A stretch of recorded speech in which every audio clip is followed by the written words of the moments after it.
Good evening students, I am Smriti, your history and English teacher. मैं आज थोड़ा सा मुझे कफ एंड कोल्ड है, इसलिए आवाज़ थोड़ी सी आपको शायद समझना है। लेकिन आज मैं आपको 10th क्लास का जो फर्स्ट चैप्टर है, rise of nationalism in Europe का पूरा ओवरव्यू दे रही हूँ कि कुछ स्टूडेंट्स से कम उनको एक समझ तो आए कि ये चैप्टर है वो है किस पे। पहले थोड़ा ओवरव्यू पढ़ लीजिए क्योंकि चैप्टर लंबा बहुत है और यूरोप के ऊपर है, तो कुछ कुछ बच्चों को इतना क्लैरिटी नहीं होती है, तो मैं इसका सिर्फ ओवरव्यू दे रही हूँ, ठीक है। नेशनलिज्म इन यूरोप है ना। पहले तो आप समझिए कि भैया नेशनलिज्म कैसे यूरोप में आया, how did nationalism came into existence. जो फ्रेंच रेवोल्यूशन होती है 1789 में, उसका काफ़ी इम्पैक्ट पड़ता है यूरोप के ऊपर। जो फ्रेंच रेवोल्यूशन है, क्योंकि ये यूरोपियन कंट्रीज़ जो है ना, ये आपस में काफ़ी कनेक्टेड हैं और आपस में कुछ भी छोटा कहीं हो इवेंट हो तो बाकी चीज़ों पे उसका इम्पैक्ट आता है, ठीक है। 1789 में जो मनार्की है लुई 16 की, तो वो जो लोगों को पसंद नहीं आती उनकी मनार्की, तो उनकी मनार्की के खिलाफ वहाँ पे रिवोल्ट होता है और 1789 में लड़ाई हो जाती है। वहाँ पे उसके क्या फ़ायदे होती है, अपने 9th क्लास में फ्रेंच रेवोल्यूशन अच्छे से पढ़िए, आपका फर्स्ट चैप्टर ही था वो। तो उसके रिजल्ट है कि जो फ्रेंच फ्लैग होता है, पहले तो वहाँ पे मतलब मोनार्की रॉयल फ्लैग होता है, उसके जगह पे ट्राई कलर का फ्लैग आ जाता है। फ्रेंच को नेशनल लैंग्वेज घोषित किया जाता है। नेशनल एंथम और हिम्स ओवर हिम्स कंपोज किए जाते हैं, ठीक है। नेशनल एंथम एक सिलेक्ट किया जाता है। स्टेट जनरल जो होती है वो नेशनल असेंबली बन जाती है, ठीक है। मतलब नेशनल असेंबली, उसमें सभी अपनी बातें कह सकते हैं, उनका अपना कॉन्स्टिट्यूशन, अपनी वो चार्टर होता है, जो मैंने कहा ना चार्टर एक लेके, वो 9th में है ना, आपकी फिगर दिखाई हुई है स्टैचू ऑफ लिबर्टी, उसके एक हाथ में चार्टर, एक हाथ में टॉर्च होती है, आपने देखा होगा। वह है कि internal custom duties and dues were abolished. Democracy वहाँ पे आ जाती है। एक जैकोबिन क्लब्स हैं, अपने वहाँ छोटे छोटे क्लब्स बनते हैं, वहाँ मतलब पढ़े लिखे लोग इतने नहीं होते, तो वहीं बैठ के उनको मतलब समझाया जाता है कि भैया अपने राइट्स के लिए लड़ो, इसलिए वो जैकोबिन क्लब्स वहाँ पे बनते हैं, छोटे छोटे एक जैकोबिन क्लब काफ़ी अच्छा है, क्लब है। बाद में वो भी रीन ऑफ टेरर में आ जाता है। तो वो उसका क्या इम्पैक्ट होता है ये दिखाया जा रहा है। अब क्या होता है कि जैकोबिन क्लब भी एक वो भी थोड़ा सा मतलब ओवर पावरफुल हो जाता है, तो उसको हटा के फिर कौन आता है 1799 में, नेपोलियन बोनापार्ट। अब नेपोलियन बोनापार्ट जो था स्टार्टिंग में तो काफ़ी अच्छी चीज़ें इंट्रोड्यूस करता है, वो सिविल कोड ऑफ 1804, जिसको हम नेपोलियनिक कोड भी बोलते हैं, नेपोलियनिक कोड। इसमें क्या है कि सभी क्या है, equal before law, right to property. वो फ्यूडल सिस्टम एबॉलिश करता है। फ्यूडल सिस्टम 10th क्लास के बच्चों को पढ़ाने की ज़रूरत नहीं है। फ्यूडल लॉज पता ही है, जो मतलब जमींदारी प्रथा जो होती है। ट्रांसपोर्ट और कम्युनिकेशन सिस्टम काफ़ी इंप्रूव किया जाता है। स्टैंडर्डाइज वेट्स एंड मेजर को इंट्रोड्यूस किया जाता है। एक कॉमन करेंसी, ये नहीं कि अगर फ्रांस डिफरेंट स्टेट्स में बटा हुआ है तो वो डिफरेंट करेंसीज हो, 30 करेंसीज होती हैं, तो वहाँ पे एक करेंसी या 3 करेंसी चलाई जाती हैं। गिल्ड रेस्ट्रिक्शंस को ख़त्म किया जाता है। काफ़ी चीज़ें इम्प्रेसिव थी नेपोलियन की, लोग काफ़ी इम्प्रेस थे, उनको लगता था, क्योंकि वो ही कंडेम्ड मोनार्की के खिलाफ था। वो सब बोलते थे यार ये तो मतलब लिबर्टी लाने वाला बंदा हो गया है ना, ये तो हार्डबिंगर ऑफ लिबर्टी हो गया। ही डोमिनेटेड, धीरे धीरे वो डोमिनेट करना शुरू कर देता है, अपने ही सेटअप हिज ओन आर्मी, अपनी आर्मी सेटअप कर देता है। कहीं जाता है तो वहाँ पे अपनी आर्मी छोड़ के आ जाता है कि भाई मेरी आर्मी कंट्रोल करेगी अब। तब लोग उससे भी तंग आने लगते हैं धीरे धीरे। उसके ड्रॉबैक्स है कि पॉलिटिकल फ्रीडम छीन लेता है, थोड़ा वो टैक्स मतलब थोड़ा पावरफुल होकर हाई हेडेड हो जाता है, टैक्सेस इंट्रोड्यूस करता है, ठीक है। और उसके बाद क्या करता है कि वो सेंसरशिप लगा देता है प्रेस के ऊपर, और फोर्सफुली रिक्रूटमेंट करता है कि भैया सबको कहता है कि तुम्हें आर्मी ज्वाइन करनी ही पड़ेगी। तो अब वो क्या होता है कि उसके खिलाफ लोग खड़े हो जाते हैं और 1815 में बैटल ऑफ वाटरलू में उसको हरा दिया जाता है। मतलब उसकी भी, नेपोलियन की भी छुट्टी हो जाती है। अब नेशन स्टेट क्या होती है, नेशन स्टेट का मतलब होता है कि जैसे इंडिया है कि भैया कॉमन बाउंड्री है, लैंग्वेज है कॉमन, और एक आपके कल्चर है ना, कि पहले क्या होता था, एम्पायर होता था पूरा यूरोपियन, जैसे इंडिया छोटी स्टेट्स में डिवाइडेड था, ऐसे यूरोप भी छोटी छोटी स्टेट्स में डिवाइडेड था। तो वो स्टेट्स को अपने सब जो राजा थे रूल करते थे। वो जो तंग भी करते थे भैया, उनके अपने ही रूल्स होते थे। और एरिस्टोक्रेसी, और धीरे धीरे क्या हुआ कि जब व्यापार बढ़ने लगा, मतलब, है ना। तो नई मिडिल क्लास बनने लगी। वो मिडिल क्लास ज़्यादा रिच नहीं थी, ज़्यादा गरीब भी, ज़्यादा अमीर नहीं थी, ज़्यादा गरीब नहीं थी, लेकिन वेल्दी थी वो। तो उनके उनके अंदर फिलोसफर्स भी आने लगे, तो वो थोड़ा सा मतलब बोलने लगे इस चीज़ के खिलाफ कि भैया ये हम ऐसे अननेसेसरी डोमिनेशन नहीं सहेंगे राजाओं का। एरिस्टोक्रेसी वेल्दी होती वेल्दी है, पावरफुल भी होती है, महंगे शौक होते हैं, और इसमें पीजेंट्स बेचारे उनको सप्रेस किया जाता है। पीजेंट्स की पूरी वर्ल्ड में एक ही कहानी को अच्छे से सप्रेस करो, सारे टैक्सेस उन पे दो, और वो बेचारे टैक्सों की मार सहें, फिर ऊपर से वो जो वो बैड हार्वेस्ट आ जाएगा, बैड हार्वेस्ट आ जाएगा तो फैमिन आ जाएगा, फैमिन आ जाएगा तो उनकी और बुरी हालत हो जाएगी। अब 18th सेंचुरी में इंडस्ट्रियल रेवोल्यूशन में धीरे धीरे आ रही होती है, इंडस्ट्रीज बन रही होती हैं, है ना। तो फिलोसोफर्स भी आ रहे होते हैं, लिबरलिज्म आ रहा होता है। अब जो लिबरलिज्म है, एक लेटिन वर्ड लिबर से है, मतलब फ्री। फ्री छोड़ो भैया, हमें भगवान ने जब हमें फ्री पैदा किया तो हम पे किसी का अधिकार अननेसेसरी नहीं होना चाहिए। हमें ये नहीं कि हमें बस वो बॉन्डेड लेबर समझ के हमें मार दिया जाए, हम सिर्फ राजाओं की सुने। अब है कि एंड ऑफ ऑटोक्रेसी रूल, क्या चाहते थे लोग?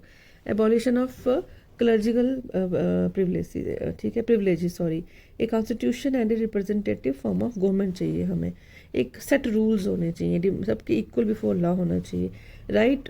अब वो डिमांड तो कर रहे थे राइट फॉर वोट, लेकिन वो मतलब क्या कर रहे थे, वो सिर्फ मैन के लिए बोल रहे थे, वुमेन बेचारियों के लिए कुछ बोल ही नहीं रहा था। तो वुमेन जो है वो अलग प्रोटेस्ट कर रही थी, ठीक है। अब नेक्स्ट आता है कि 1833 में क्या, वो टैक्सीज हाई हो गए, डिफरेंट 30 करेंसीज। मैंने आपको ना 30 करेंसीज थी, वो कहते थे कि भैया स्टेट वाइज करेंसी हुई थी, ये 30 करेंसीज कम होती हैं।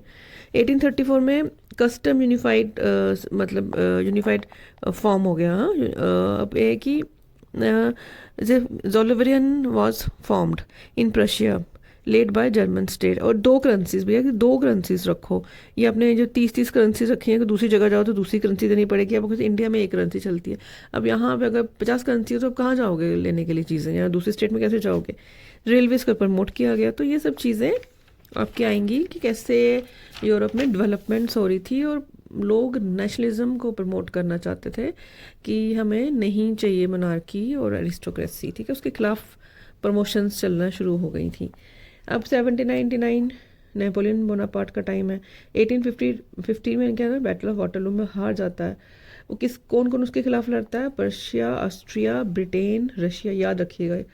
देखिए जो ये लोग उसको हराते हैं ना, तो ये सब कंजर्वेटिव होते हैं, ये ऐसा नहीं है। लोगों को लगता है कि वे नेपोलियन बोनापार्ट हाई हेडेड और पावरफुल हो गया है, लेकिन जो इसके खिलाफ लड़ते हैं वो भी कम नहीं होते, वो सारे एरिस्टोक्रेटिक लोग होते हैं, वो कंजर्वेटिव होते हैं, तो वो डेमोक्रेसी चाहते ही नहीं थे।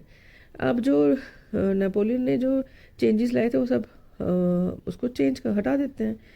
वो क्या करते हैं, नेपोलियन तो मोनार्की के खिलाफ था, तो वो मोनार्की इंट्रोड्यूस कर देते हैं, रेस्टोर कर देते हैं, चर्च को पावरफुल बना देते हैं। ये जो प्रशिया, ऑस्ट्रिया, ब्रिटेन, रशिया वाले लोग हैं, सोशल हायरार्की आ जाती है, ऑटोक्रेसी आ जाती है, सेंसरशिप आ जाती है।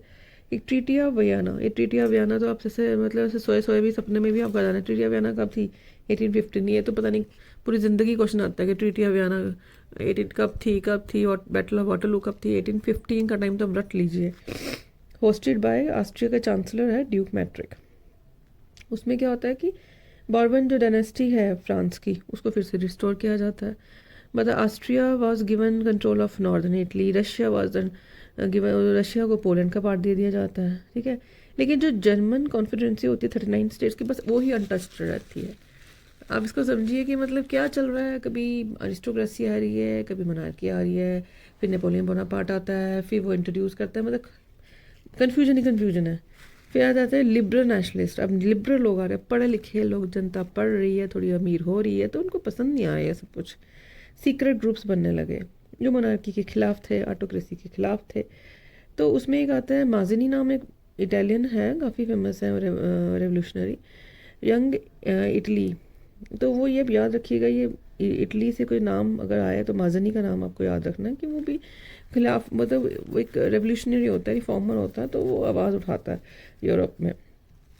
अब आता है एज ऑफ रेवोल्यूशनरीज, रेवोल्यूशंस की एज 1830 से लेकर 1848 तक 3 रेवोल्यूशन है। इसमें आता है फ्रांस की जुलाई रेवोल्यूशन, बेल्जियम की और ग्रीस की, ठीक है। फ्रांस, बेल्जियम, ग्रीस, मतलब ये चल ही रहा है इनका आपस में, पूरा एक खिचड़ी बन रही है। जुलाई रेवोल्यूशन आती है 1830 की। अब वो जो बॉर्बन डायनेस्टी होते हैं, मैंने कहा ना, वो फिर से रेस्टोर कर देते हैं कंजर्वेटिव्स नेपोलियन बोनापार्ट को हराने के बाद। तो उनका जो राजा होता है लुई फिलिप, ठीक है। अब जो ड्यूक मैट्रिक होता है, ये आपने पीछे पढ़ा होगा, जिसने वो ट्रीटी ऑफ वियना में जो चांसलर होता है, तो वो कहता है भैया कि जब फ्रांस छींकता है तो पूरे यूरोप को जुकाम आ जाता है। When France sneezes the rest of the Europe catches cold. अब बेल्जियम है ना, तो उसका जो बेल्जियम है, तो वो भी उसमें रेवोल्यूशन स्टार्ट हो जाती है जब फ्रांस को देखते हैं कि भाई फ्रांस का बॉर्बन डायनेस्टी को हम के खिलाफ रेवोल्यूशन हो गई है 1830 में, जिसको जुलाई रेवोल्यूशन बोला जाता है। तो हम भी कम नहीं है, हम भी करेंगे। तो वो भी शुरू हो जाते हैं मोनार्की को हटाने के लिए। फिर आता है ग्रीक में ऑटोमन एम्पायर, आपने पढ़ा ही होगा, बहुत स्ट्रॉन्ग और फेमस एम्पायर है। वो भी कहते हैं कि भाई हमें भी फ्रीडम चाहिए, तो वो यूरोपियन के सपोर्ट से 1821 में वो भी उनकी शुरू हो जाती है। और 1832 में ट्रीटी ऑफ कॉन्स्टेंटिनोपल, ये बहुत ही फेमस ट्रीटी है, ये भी 1832। अब ये साथ में बोलते हैं कि जो जिसके हम बोलेंगे रोमांटिसिज्म की एज, या फिर रिफॉर्मेशन हो रहा है, लोगों में नई नई भावनाएं आ रही हैं। मतलब जिस तरह निसा आया 14th सेंचुरी में, ये हम समझ सकते हैं कि हर एक क्षेत्र में उन्नति हो रही थी, तो लोगों के जो विचारों को एक हवा मिल रही थी कि भैया हम नहीं सहेंगे, अभी हमें बस, हमें तो डेमोक्रेसी चाहिए हर हालत में, हमें रिपब्लिक हो, डेमोक्रेसी चलेगा, हमें नहीं चाहिए इनका ये नाटक राजाओं का और अरिस्टोक्रेसी का। तो लेकिन लॉर्ड बायरन एक पोइट है तो इंग्लिश पोइट है, लेकिन वो ग्रीक के लिए लड़ते हैं, मतलब ग्रीक की लड़ाई में उनका योगदान रहता है, लेकिन वो जल्दी ही उनकी डेथ हो जाती है। वो फंड भी देते हैं इस लड़ाई में। लॉर्ड बायरन को याद रखिएगा। रोमांटिक इमेजिनेशन का ये मतलब नहीं है रोमांटिसिज्म, जैसे फिल्मों वाला रोमांटिसिज्म नहीं है। रोमांटिक इमेजिनेशन मतलब है कि लोगों को ऐसा लगता है कि जैसे अपने पोइट्री के थ्रू, अपनी पेंटिंग्स के थ्रू दिखाते हैं, ऐसे सीन्स क्रिएट करेंगे, ऐसे लिखेंगे कि लोगों में एक नेशनलिज्म की भावना जागे, ब्रदरहुड की भावना जागे, कल्चर के प्रति वो थोड़े इमोशनली कनेक्टेड हो। ये कल्चरल मूवमेंट है, ठीक है। नेशन के प्रति प्यार हो। अब आर्टिस्ट थे, राइटर्स थे, ठीक है। एक जॉन गॉटफ्राइड है। अब आता है कि अब क्या होता है, जैसे रशिया और पोलैंड की बात लेते हैं। जो रशिया तो बहुत बड़ा है, तो अब पोलैंड को भी उन्होंने रशिया के अंदर दे दिया होता है ट्रीटी ऑफ उसमें 1815 में जो वियना की होती है। तो अब वहाँ की रशिया के पीपल रशियन बोलते थे, पोलैंड के पीपल पॉलिश बोलते थे। अब उनको है कि भैया हम अपनी भाषा नहीं छोड़ेंगे, लेकिन रशिया बहुत ओवर पावरफुल है तो वो कंट्रोल कर लेता है। लेकिन छुटपुट घटनाएं पोलैंड में होती हैं कि भैया हमें नहीं करनी है, हमें नहीं बोलनी है रशिया, हमें तो अपनी जो पॉलिश भाषा वही है। तो वो लेकिन सप्रेस हो जाती है वो भावना। बस बीच में थोड़ा बताया है उसके बारे में। अब आता है hunger, hardship and popular revolt का टाइम। अब 1830 में क्या होता है कि पॉपुलेशन का राइज हो रहा होता है, काम धाम है नहीं, इंडस्ट्रियलाइजेशन हो रही होती है। इंडस्ट्रियलाइजेशन क्या होने से क्या होता है कि काम छिन जाता है, काम इंडस्ट्रीज़ में मशीनरी करती है, तो काफ़ी लोग अनएम्प्लॉयड हो जाते हैं, लोग गांव की तरफ, सिटी की तरफ जाते हैं, हार्वेस्ट भी ख़राब है, ठीक है। तो अब क्या होता है कि लुई फिलिप है जो, वो उसके खिलाफ भी वहाँ पे प्रोटेस्ट होते हैं फ्रांस में, तो वो भाग जाता है, ठीक है। अब वो जो है कि फिर से वही नेशनल असेंबली। अब नेशनल असेंबली जो होती है, आपको फ्रांस की याद होगी, जो फ्रेंच रेवोल्यूशन के बाद भी आती है, तो वो रिपब्लिक नेशन उसको घोषित कर देती है कि भाई वोटिंग राइट 21 होगी और राइट टू वर्क सबको काम दिया जाएगा, कोई भी अनएम्प्लॉयड नहीं रहेगा। शिल्सिया रिवोल्ट ऑफ 1845, ये इस क्या है, एक वीवर्स का रिवोल्ट है। आप याद रखिएगा, वीवर्स जो होते हैं वो अपने कॉन्ट्रैक्टर्स के खिलाफ रिवोल्ट करते हैं, क्योंकि वो जो वीवर्स ने वो कॉन्ट्रैक्टर्स क्या करते हैं कि भैया उनकी जो काम है उसकी वैल्यू बहुत कम कर देते हैं, तो वो रिवोल्ट कर देते हैं। तो 11 वीवर्स इस लड़ाई में मर जाते हैं, हाँ। तो जो विल्हम वॉल्फ है, वो इस घटना के बारे में जिक्र करता है, तो हमें इस घटना का पता चलता है। उसका नाम है विल्हम वॉल्फ, ठीक है। इसको वीडियो को आपको बार बार देखना पड़ेगा, क्योंकि ये ऐसे है कि एक लाइन पर्शिया की इंट्रोड्यूस की हुई है, एक लाइन इटली की, एक लाइन आपको पूरा पहले यूरोप का पूरा समझना पड़ेगा, नेबरिंग कंट्रीज़ कौन कौन सी हैं। चल नंदू आगे तो कोई पेज ले ले। कि भाई रेवोल्यूशन ऑफ लिबरल्स। अब लिबरल्स को सोचते हैं हम क्यों पीछे रह जाएं, भाई हम पढ़े लिखे लोग हैं, हम लिबर्टी चाहते हैं, सब कुछ इतना कुछ हो रहा है, हम भी थोड़ा सा अपना योगदान दें, कुछ फटाफट जो रेवोल्यूशन हो, कुछ हमारी बातें मानी जाए, कॉन्स्टिट्यूशन बने, रिपब्लिक बने, डेमोक्रेसी। हमारे इतना लंबा जो स्ट्रगल चल रहा है, छुट्टी हो उसकी, तो 1848 की बात है। वो नेशन स्टेट की डिमांड करते हैं, पार्लियामेंट्री प्रिंसिपल की डिमांड करते हैं, कॉन्स्टिट्यूशन की डिमांड, फ्रीडम ऑफ प्रेस। ये सब जो चीज़ें मैं आपको बोल रही हूँ ना, ये आप चाहे इंडियन की इंडियन फ्रीडम स्ट्रगल ले लो या दुनिया का स्ट्रगल ले लो, ये चार चीज़ें तो अपने माइंड में रट लो आप। Nation state, parliamentary principle, constitution, freedom of press, ठीक है। तो ये इसमें अब आता है कि भैया अब जो लिबरल्स होते हैं वो सारे ये जो अपना पूरा चार्टर लेके इतना लंबा कॉन्स्टिट्यूशन की लिस्ट लेके जाते हैं, उसको फ्रैंकफर्ट पार्लियामेंट है जो सेंट पॉल के चर्च में होती है, तो उसमें पीस एंड वर्कर्स आर्टिसन की सपोर्ट होती है, लेकिन उनकी डिमांड्स को बेचारों को कोई लिखता नहीं है। ये अपनी ही डिमांड्स, कॉन्स्टिट्यूशन की डिमांड लेके लिबरल जाते हैं, फेडरिक विलियम फोर्थ के पास जाते हैं। ये पर्शिया का राजा था, इसके पास गए, उसने बोला मैं क्यों मानूं भैया तुम्हारी कॉन्स्टिट्यूशन की डिमांड, मैं ऐसे फालतू में मानता रहूँ, मैं अपनी मोनार्की इंजॉय कर रहा हूँ और मैं तुम्हारे डिमांड मानूँ। तो वहाँ से वो अपने उनको बोलता है कि जो रॉयल वहाँ की आर्मी की दफ़ा करो, उनके बाहर करो, और सब चले जाते हैं हार हूर के। लेकिन जो बाकी मोनार्क्स थे, जो समझ आते हैं कि भैया इतना इजी नहीं है, अब हर जगह एक मूवमेंट, फ्रीडम स्ट्रगल चल पड़ी है, तो ये लोग हमें लिबरल्स हैं या रिवोल्टीज़ हैं या फ्रीडम फाइटर्स हैं, या हमें जीने नहीं देंगे। तो वो थोड़ा थोड़ा से ना, मतलब थोड़े लिबरल से थोड़ा कुछ खुश करने की कोशिश करते हैं। जैसे सर्वडम हरा, जो सर्व्स होते हैं बेचारे, उनको थोड़ा सा कहते हैं कि हम बॉन्डेड लेबर एबॉलिश कर देते हैं, हम सर्व्स को थोड़ा सा ये हम एबॉलिश कर देते हैं, है ना, क्योंकि फ्री का काम नहीं करवाएंगे हम। अब आता है making of Germany and Italy. Germany की यूनिफिकेशन, इटली की यूनिफिकेशन बहुत इंपॉर्टेंट है। ये बहुत लंबे, मतलब आपको अच्छे से पढ़नी पड़ेगी, बहुत ही डीपली, लेकिन मैं ऊपर ऊपर से बता देती हूँ आपको कि 1848 में राजा के पास जाते हैं जो है ना, तो वो कि कैसे जर्मनी फॉर्म्ड होता है। जर्मनी छोटे छोटे भागों में डिवाइडेड था, ठीक है। वो पर्शिया जो मैंने कहा ना बहुत सारे उसमें पार्ट्स में डिवाइडेड था, तो पर्शिया जो थी तो उसके पास था वो। तो वो बोलता है कि जो विलियम फर्स्ट है, आप सोचेंगे विलियम फर्स्ट कहाँ का, जब पर उसका पर्शिया का राजा तो ये फेडरिक विलियम फोर्थ था, जो कह रहा था कि भैया मैं तुम्हारी कॉन्स्टिट्यूशन की डिमांड क्यों मानूं। तो वो उसकी डेथ हो जाती है, तो विलियम फर्स्ट जो थोड़ा समझदार राजा था, तो उसका लगता है कि अब मुझे इनकी बात माननी पड़ेगी, मुझे जर्मनी को मतलब यूनाइट करना पड़ेगा, यूनिफिकेशन इसकी करनी पड़ेगी नेशन स्टेट के पास। तो उसका जो सीएम होता है ऑटोमन बिस्मार्क, बिस्मार्क याद रखिएगा, बिस्मार्क सभी अब मतलब जो पर्शिया है, जो जर्मनी को यूनिफिकेशन करने के लिए वो छोटे छोटे पार्ट्स में डिवाइडेड है, तो बाकियों से लड़ना पड़ेगा। जैसे इंडिया को यूनाइट करने के लिए अगर अब इंडिया 550 स्टेट्स में है, तो सब स्टेट्स को मानना पड़ेगा, नहीं तो जैसे आपने अकबर को भी देखा होगा, अपने अशोका को भी देखा होगा, अपना राज्य एक राज्य बनाने के लिए बाकियों को वो कंट्रोल करता था, हराता था। तो बिस्मार्क भी लड़ाई लड़ता है, 1871 में जीत जाता है और यूनिफिकेशन जर्मनी की हो जाती है। इसलिए बिस्मार्क जो है वो यूनिफिकेशन ऑफ जर्मनी से काफ़ी वो फेमस हो गया था, और उसका राजा विलियम फर्स्ट को बना दिया जाता है। अब इटली, मतलब ये कॉन्स्टिट्यूशन के दायरे में रहेंगे, राजा तो होंगे लेकिन कॉन्स्टिट्यूशन की मानेंगे, मतलब राजा कुछ नहीं कर पाएगा अकेला। अलग अलग इटली भी अब इटली की यूनिफिकेशन आती है, वो 7 छोटे छोटे स्टेट्स में डिवाइडेड था। अब माजनी उसको जो है वहाँ का जो फेमस लीडर है माजनी है, वो उसको यूनिफाई करना चाहता था, वहाँ का राजा को ना विक्टर इमैनुअल सेकंड।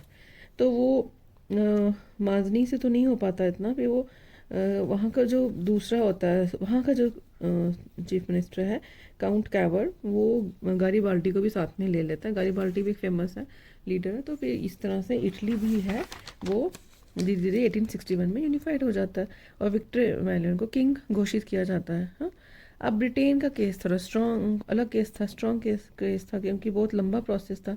ब्रिटेन 4 भागों में डिवाइडेड था, स्कॉटलैंड था, आयरलैंड था, वेल्स था, इंग्लैंड था। इनकी सबकी अपनी भाषाएं, ये मानते नहीं थे, ठीक है। तो फिर इनको भी धीरे धीरे यूनाइट करके बड़े मुश्किल से माना, इसको ब्रिटेन को ये कर दिया गया। एलिगरीज आपको बीच में एक वर्ड आएगा, मतलब फीमेल फिगर्स को बताया हुआ है, अगर ब्रिटेन की है, फ्रांस की है, तो फीमेल फिगर्स उनको पर्सोनीफाई किया गया है ताकि लोगों में एक भावना जागृत हो नेशनलिज्म की। अब नेशनलिज्म एंड इम्पेरियलिज्म का लास्ट में बताया होगा, मतलब कि नेशनलिज्म तो हुआ, अब नेशनलिज्म के साथ साथ क्या हुआ, इम्पेरियलिज्म ने ले लिया कि जैसे अब ब्रिटेन एक हो गया, ठीक है, फ्रांस एक हो गया, जर्मनी एक हो गया, इटली एक हो गया। ये इनका एक नया नाटक शुरू हो गया, ये इंपीरियलिस्टिक कंट्रीज़ बन गई हैं, मतलब दूसरे वीक कंट्रीज़ पे कंट्रोल करके अपना राज्य साम्राज्य बढ़ाने लगी। जैसे ब्रिटेन ने तो आधा कहते हैं कि वर्ल्ड काबू कर लिया छोटी सी कंट्री ने। आप समझ रहे हैं कि इनका इंपीरियलिज्म बढ़ने लगा। अब इंपीरियलिज्म बढ़ने लगा और एक मुश्किल आ गई। अब बाल्कन रीजन था यूरोप में, ऑटोमन किसके अंडर था? ऑटोमन एम्पायर के अंडर था। अब क्या होता है, ये बाल्कन रीजन के चक्कर में धीरे धीरे ऐसी लड़ाइयाँ बढ़ जाती हैं कि उसमें सब कूद पड़ते हैं, बड़ी बड़ी कंट्रीज़, रशिया, प्रशिया, ना रोमानिया, या फिर ये इंग्लैंड, कि वो उसका क्या नतीजा निकलता है? First world war. First world war हो जाती है। तो अब है कि एंटी इम्पीरियल मूवमेंट धीरे धीरे चलती है, लेकिन फर्स्ट वर्ल्ड वॉर के बाद काफ़ी नुकसान होता है, और फिर एंटी इम्पीरियल मूवमेंट चल पड़ती है। इंडिया में भी तो स्ट्रगल हो रही है। तो ये सब चीज़ें देख के ही तो छोटी छोटी कंट्रीज़ जो हैं वो अपनी फ्रीडम के लिए लड़ती हैं। थोड़े उनके दिमाग चलते हैं कि भैया कि फ्रांस छोटी कंट्री थी, इटली छोटी थी, वो लड़के ऐसे कुछ कर सकते हैं तो हम भी कर सकते हैं। तो ये कैसे हम, इसलिए आप सोचते हैं कि हम क्यों पढ़ रहे हैं वहाँ की हिस्ट्री। वहाँ की हिस्ट्री इसलिए पढ़ने पड़ती है कि वो कैसे लड़े। वो उन्होंने भी वैसी ही लड़ाई ली जैसे इंडिया लड़ा। ठीक है, तो इसलिए सबकी हिस्ट्री को पढ़ना पड़ता है। इसलिए मैंने आपको फर्स्ट चैप्टर पढ़ा दिया, इसका ओवरव्यू दे दिया। इसके लिए थैंक यू सो मच। इसको बार बार देखिएगा। Thank you.